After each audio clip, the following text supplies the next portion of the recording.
How the hell can you be a life coach when you haven't even lived 25 years? You can't be my coach if you've had no life experience. Do you even have a coach yourself? Telling me you want to be my life coach, you can change my life. But anyone can be a life coach. It's easy.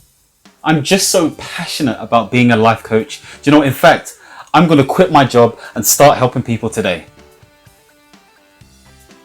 Heard some of these before? Well, in today's video, I'm going to be talking about how you can actually become a life coach and some of the things that you need to be thinking about when pursuing this path. If you don't know who I am already, my name is Michael Tabirade, high performance coach and mentor, and I help self-starters and ambitious professional millennials increase their productivity, enhance their performance, realize their priorities, and live their life on purpose. Now, if this is the first time you've come to my YouTube channel, make sure to hit the subscribe button so you can get more videos like this. And as always, all the links are in the description below. Now let's get into the video. Now, I've been trained as a coach since 2019, but started my coaching amateur career since 2015. Now, I've racked out about just over 200 hours in coaching. And so in this video, I'm going to be talking about what I have done in order for me to go down my journey, but also things that may help you in order for you to be a competent coach. Now let's get to the video.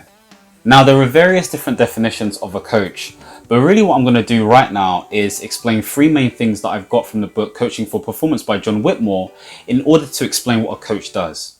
So number one, a coach enables you to increase your self-awareness.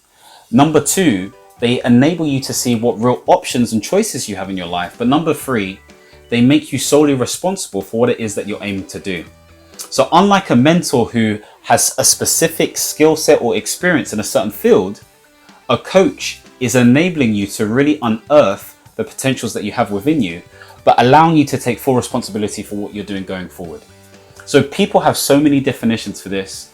You know, if you really want to get good definitions, maybe you can check out various different books by, again, John Whitmore or by Nancy Kline, Time to Think, etc., etc. But for me, coaching is empowering and enabling people to really live their potential. That's what it is. And hence I chose the niche of high performance coaching because, you know, I'm dealing with people who want to make sure that they raise their game. Now, essentially, every single coach enables someone to do that. But based on your experiences and based on the people that you serve, you may decide to niche down.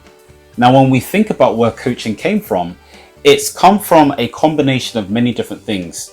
And in the early 40s and 50s, where humanistic psychology started to become more of a thing, based on Abraham Maslow and Carl Rogers, etc., etc., there was definitely a need to embrace this idea of a coach or someone who can guide you along a specific journey. Now, of course, we had psychologists who helped people therapeutically, but typically you had coaches pop up in the scene when it came to business endeavors and also sporting endeavors as well. And so these individuals really observed the individuals and understood what was required in order to improve the performance of that specific organization or individual. And so what slowly started to happen is that people realized that actually, maybe I could use a coach in order to raise my game. And so the status quo has really been embedded within the type of coach known as the executive coach. So when anyone goes through any sort of training, it's really to become an executive coach. So somebody who helps CEOs, senior managers, etc., etc. Let's be real. Even though these individuals were coaching executives, some of the same skills were pretty much being used when coaching other people as well. Now, if we think about the school of thoughts that really blend into coaching, you've got cognitive psychology, humanistic psychology, you've got stuff from the business world and from the sporting world, you've got stuff from neuroscience as well, as an example. It comes from a whole holistic sort of like umbrella of different areas and topics. And so with that in mind, coaching aims to utilize these different things to really unleash and improve the performance of an individual. Now, if you ever really wanted to stick to some sort of criteria or understanding of what a coach does, I would recommend that you check out the ICF, so that's the International Coaching Federation, or EMCC, the European Mentoring Coaching Council, Code of Ethics. Now, within these Code of Ethics, there are, I'm going to say, about 8 or so different key qualities that someone must have in order to be a competent coach. And so I say this so that you can have a reference, especially if you're starting up for the first time, and understand what you need to be doing in order for you to be effective. The second thing I'd like to say is that life coaching as a niche is a bit of a weird one. Okay, so there have been many different studies that have shown that there are possibly 3 main specific categories of coach, like 3 actual categories. That is the executive coach, so those individuals who coach senior managers and executives. You also have a business coach, so for those individuals who basically coach anyone else within the organization, that could be middle managers, etc., etc. But there's also a life coach or a personal development coach. And so that is somebody who coaches people with personal challenges. This could be health, this could be money, this could be all these different things. And so this is not what we're used to hearing. We're used to hearing people say, I'm a business coach. We're used to people saying, I'm a health coach, etc., etc. Now, yes, they do help people get from A to B, but in a traditional sense, they may use a bit of training or mentoring, etc., etc. And so with life coaching, I'm really talking about many different niches, but helping the everyday person get to the next step. Now, as I alluded to before, the sorts of people who need life coaching may be, say, for example, working professionals, people who are looking to lose weight, people who are looking to sort out their finances, individuals who need a real transition in their life, people who need some sort of spiritual connection, people who feel like they need to improve their confidence, or maybe they need public speaking skills, maybe they need to improve their emotional intelligence. There are so many different things that you can do as a life coach or a coach in order to help people move from A to B. Now, I have to make this clear distinction. Again, as I alluded to before, there is a difference between a coach and a mentor. Now, a coach is an individual that enables and empowers an individual to get to a point where they can start taking consolidated action. Whereas a mentor can tell you what you need to do and may use coach-like tendencies.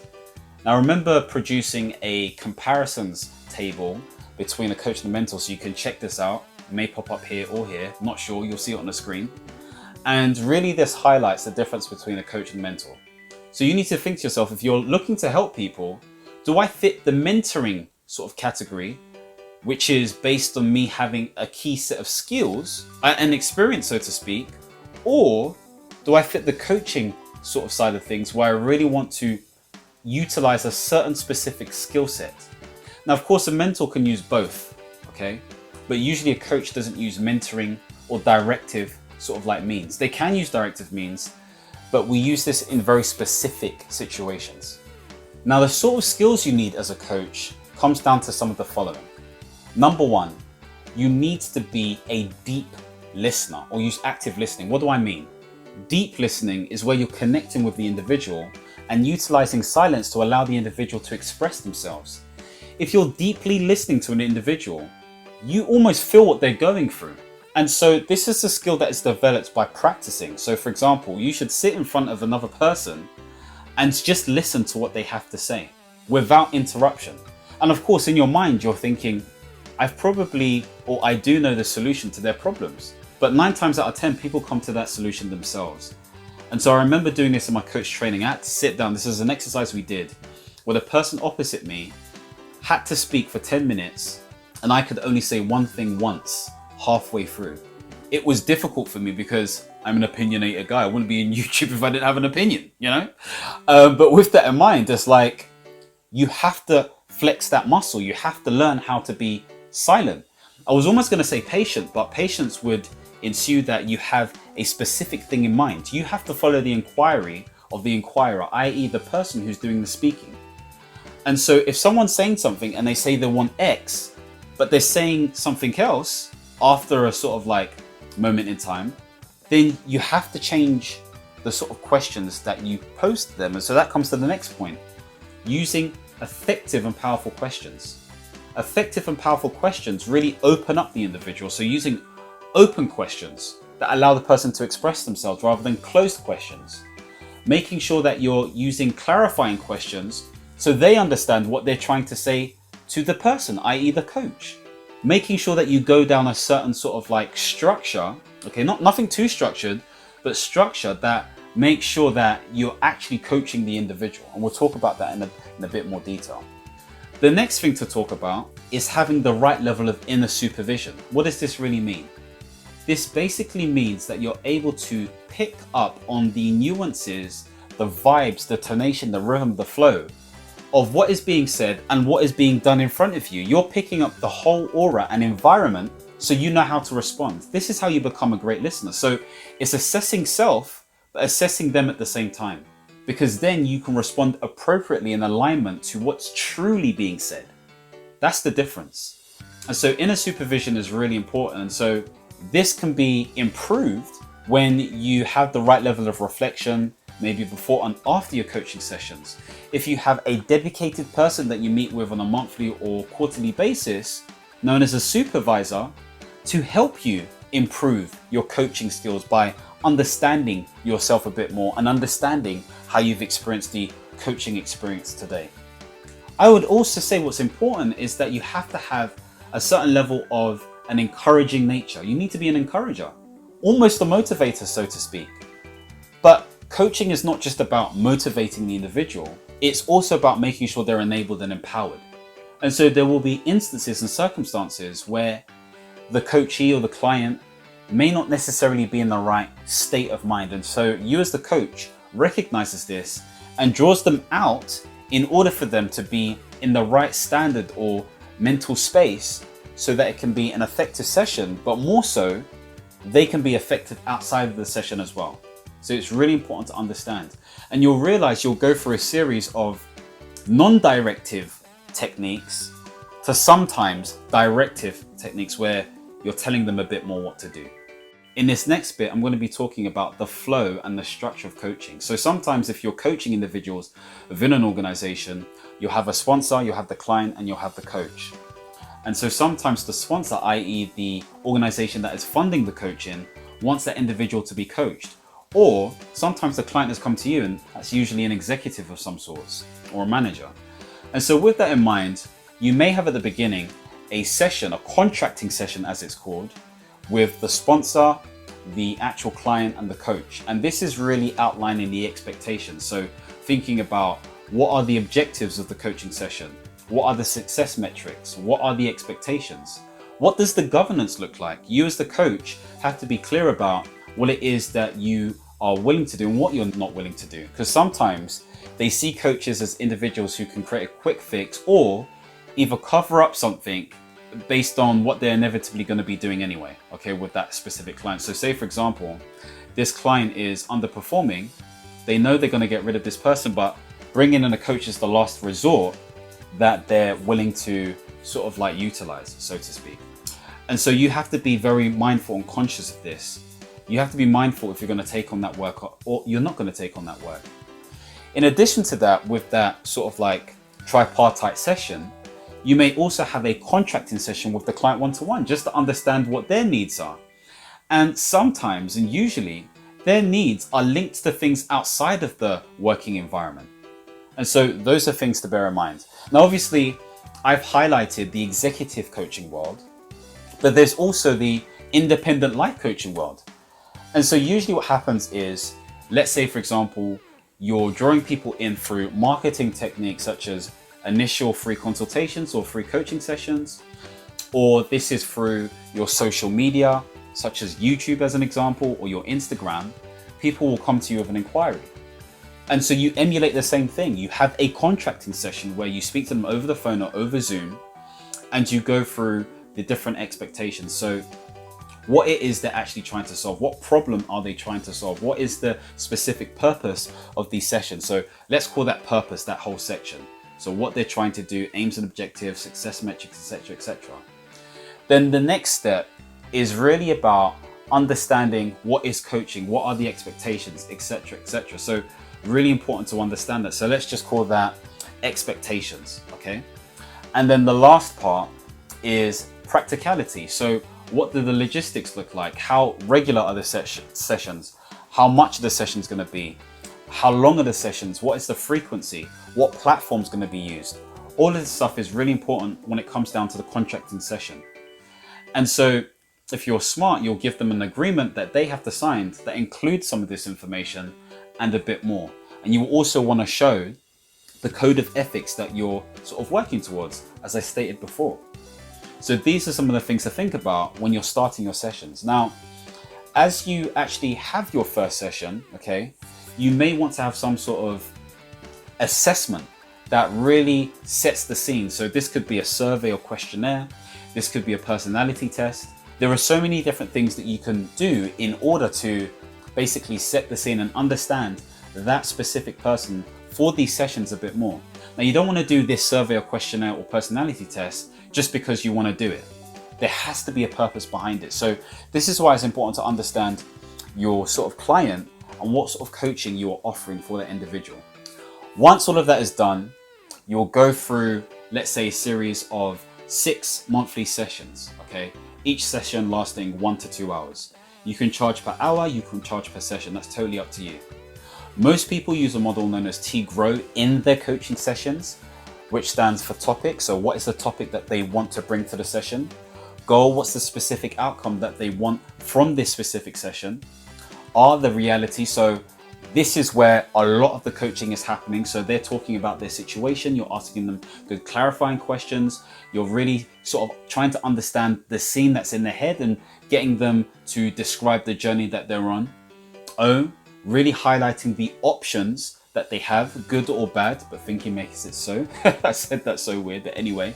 So O is the options, and W, what will they do, or their will, what are their next steps? So really holding them to account, using smarter goals if you want to, or using something like that to basically understand the timing, the specific task, where they're doing it, how they're doing it, etc., etc. So T-GROW, as it's known, is a fantastic tool, and scientists and psychologists, one of them anyway, have studied this and basically seen that this is the sort of thing that people have in natural conversation anyway, in some degree, okay? And so you can utilize this tool as well. Of course, there are many other tools you can use, such as the Wheel of Life. I've spoken about that many times before. But again, I wouldn't focus necessarily just on tools and models. I would focus on those skills I spoke about before. Deep and active listening, okay? Mainly deep. Active is usually showing you're listening, but is not always deep. Effective and powerful questions. Inner supervision. Being an encourager and motivator. So these are some of the things that you would utilize. And again, this is not an exhaustive list. Before we continue, I just want to ask you a very quick question. Now, what are some of the things that you still want to know when becoming a life coach? Leave some of your comments below. Anyway, let's get back to the video. The next sort of section is focusing on training and qualifications. Now, do you need to be trained to become a life coach? Not necessarily, but I would highly recommend it, okay? Now, many people will be like, well, Tony Robbins didn't, get training. Well, he kind of started and then thought, screw this, and then took a lot of the material and was smart enough to just try it out and do it himself. Now, if you're that ambitious and you have that sort of mind, be my guest. There's no problem doing that. However, he could have continued. Okay, Tony, you are the guy you are right now. But what I'm saying is, not everyone is Tony Robbins. So you need to understand what works for you. I would highly recommend training because for me, when I sort of measure my coaching before or pre-2019, I was a pretty good coach. But there is so much awareness now and clarity behind what I'm specifically doing and who I need to be targeting. I can take on way more different types of people because of the stuff I have learned and absorbed myself. And so I would say, if you can coach, if you can go down the sort of training route for coaching, 100% do it. Now, how much does this training cost? Well, it's anywhere between £1,500 and £4,000. Okay, so this is within the UK. You could probably double that and a bit some if you're in the US. Now, if you have work who can pay for this for you, that's great. If you don't, then maybe you need to sort of rack it up. Now, some people may be like, well, I can just get a course on Udemy. And that's great. You probably could. I don't know the trainers on Udemy. However, I will only advocate for those who have been accredited by certain accrediting bodies. So for example, my training was accredited under the ICF and the EMCC and also the ILM within the UK, so the Institute for Leadership and Management. So those are 3 different things. And so my sort of like qualifications or my portfolio that I've been developing is under the ILM and the EMCC as well. and later on I may decide to do the ICF if I feel like it. But I don't have to, because they all pretty much use the same sort of structure, okay? They're just different governing bodies that make sure that coaching has the right level of quality. And so if you really want to be a quality coach, it's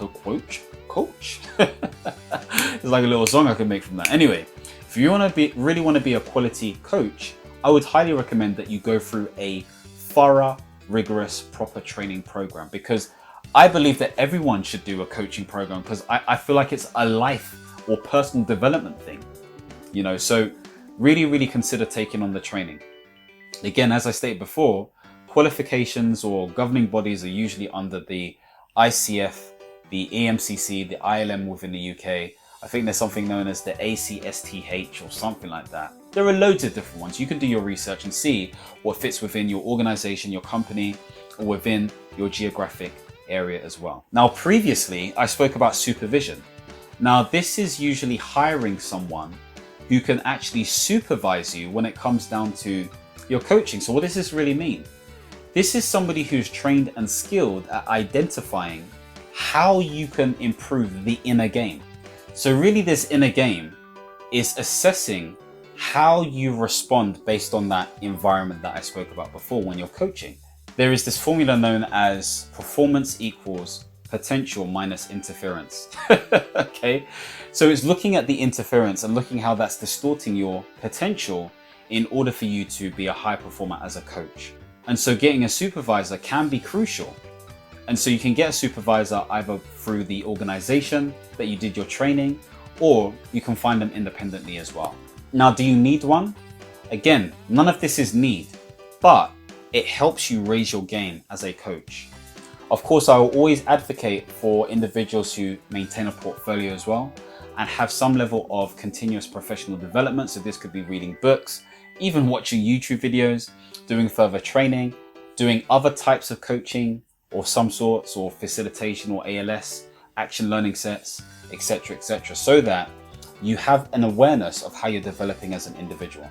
Now, there's also the art of attracting clients. Now, many people don't really talk about this. Now, rather than talking about all of these amazing marketing stuff that you could do, I'll just tell you how I got started. So I needed to rack up a certain number of hours within my coach training. And what I ended up doing was asking the actual trainers, because they're coaches themselves, how they did it. And they said they basically threw out free coaching sessions. So I decided to go on LinkedIn, create a really basic and plain flyer that says free coaching. And in the description, I highlighted that I was doing some training, I'm a new coach, and I would help people in the following areas. So, you know, business objectives, challenges in life, transition in their life as an example, career coaching, etc. So I had loads of people comment on it, because I told them to comment below or direct message me. And I started with 10 individuals for free over 6 months. That's what I did initially. So that got me into the rhythm and groove of coaching. Then after that, I asked them to give me a testimonial, and I used those testimonials in order to attract more people on my website, on social media, etc. But I used the knowledge from those coaching sessions to understand the themes that people went through, and I created content that drew people in. So that content could be YouTube videos, articles, Instagram posts, Facebook posts, LinkedIn posts, etc. And so I created a rhythm of developing this material, so more and more people saw me as the coach. Now, I went through a different transition of different types of coaching. So I was a business coach, I was a life coach, I was all of this different stuff, but I've stuck with the high performance coach right now because upon definition, that fits me the most. And so I'm sure across YouTube, you've probably seen so many different videos on how you can develop yourself as a coach, etc., and attract the right sort of clients. But I would say just get really good at having great conversations with individuals initially, because I have been able to get coaching clients from all of my social media platforms. So that includes YouTube, Facebook, Instagram, and LinkedIn. Not really Twitter, because I don't use Twitter that much, but also through email, through events, and through referrals as well.